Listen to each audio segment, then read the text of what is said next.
It was Joel Embiid. They're trying to ramp him up for the season. The Sixers announced on Sunday that he's not going to compete for the rest of the preseason in regards to playing in games.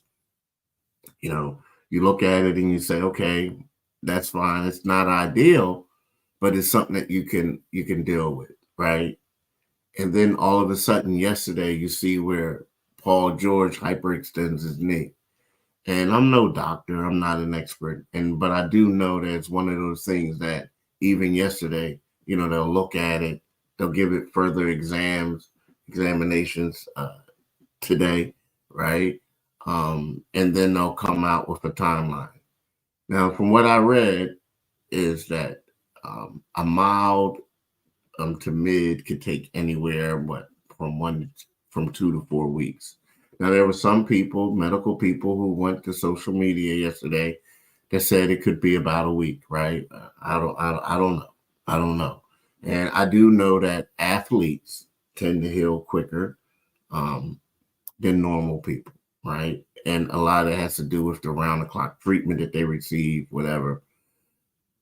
But if it's really bad, if he tore ligaments and we hope that he didn't do that, right? But if something happened with his ligaments, it could be one of those things where it could be out 1 to 2 months, if not longer, right?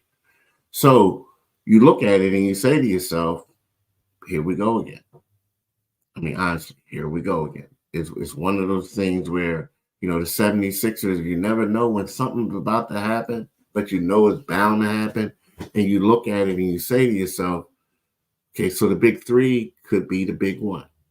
And you also say to yourself, if this is 1 to 2 weeks, 1 week, I mean, if it's 2 to 4 weeks, well, the 1 week is this final week of the preseason. So you might as well say that Paul George is on the shelf, right? You assume that he's going to be on the shelf for this week. Like, it doesn't even make any sense right now to play him again in another preseason game. Well, if it's 2 weeks, so what is it? Does that mean he's going to miss at least the first 3 games of the season?